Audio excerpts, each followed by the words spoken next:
और हम जैसे लोगों से बनता है खुद भी इनका हिस्सा और तकलीफ भी खुद ही को है। अब कन्विंस हो गए या मैं और बोलूं? तुम्ही पटापट बोलता आणि गोष्टी लवकर विसरता तर तुम्हीही वाद प्रकृतीचे असू शकता। प्रकृती म्हणजे दोषांचं असं कॉम्बिनेशन जे तुमच्या आवडीनिवडी, जेवणाचे पॅटर्न्स, झोपण्याचे पॅटर्न, हालचाल आणि संभाव्य आजारही ठरवतात आणि जे व्यक्त होतात आपल्या गुणकर्माने। या लोकांमध्ये प्रचंड घाई बघायला भेटते। तर यांचा जेवणाचा पॅटर्न काही असा असतो, तर काम करण्याची स्पीड काही अशी।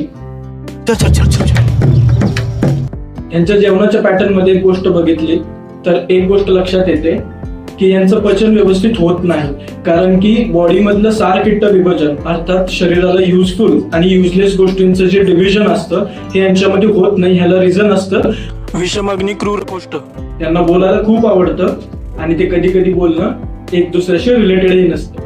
कहाँ राजा भोज और कहाँ गंगू तेली, वो दोनों कहाँ हैं मुझे नहीं मालूम।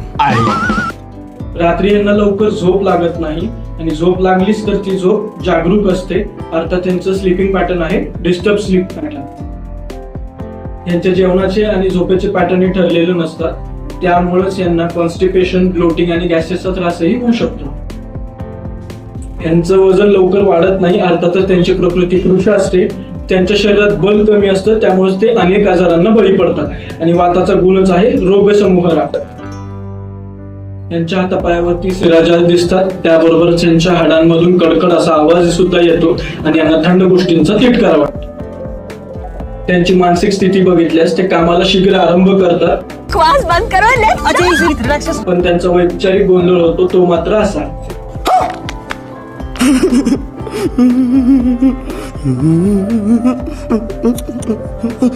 त्यांना वाचलेलं लवकर लक्षात येतं, पण त्यांची रिकॉलिंग कॅपॅसिटी ही मात्र कमी असते। त्याबरोबरच त्यांचा राग लवकर व्यक्त होतो आणि ते लवकर त्याचा स्वतःलाही त्रास करून घेतात। एक मिनट मतलब क्या? कहाँ बैठा हूँ, किससे बात कर रहा हूँ, क्या बात कर रहा हूँ, समझ में नहीं। कंट्रोल कंट्रोल उदय। संभाव्य आजारमध्ये त्यांना joint pain, trimmers, constipation, osteoarthritis, osteoporosis, त्याबरोबरच पचनाचे काही आजार जसे गॅसेस, ब्लोटिंग, त्याबरोबरच त्यांच्यामध्ये रिकॉलिंग कॅपॅसिटी कमी असते, त्यामुळे अँक्झायटीचा त्रासही असतो। यांचे जनरल फीचर्स पाहिल्यात, यांच्या शरीरामध्ये वृक्षता अर्थात कोरडेपणा असतं, त्याच्यामुळे यांना डॅन्ड्रफची समस्या असते, त्याबरोबरच त्यांना हातापायांना लवकर भेगा पडतात, पोटांना भेगा पडतात, शरीरामध्ये स्निग्धता कमी असते। अस्थिर, अनिश्चय असला तरी अस्थिधातूमुळे त्याबरोबरच पुरुषामुळे अर्थात फिकल मॅटर्सच्या कर्मांमुळे धारण हा कर्म सुद्धा वाताच्या मध्ये सापडला जातो।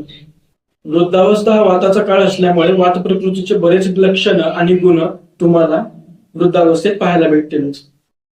सगळेच गुण तुमच्यातले वाटत असतील तर थांबा, कारण कफ आणि पित्ताचे व्हिडिओज हे लवकरच येणार आहेत। तोपर्यंत तुम्हाला किती गुण सापडले हे नक्की मला कमेंट करून सांगा आणि चॅनलला सबस्क्राईब करायला विसरू नका।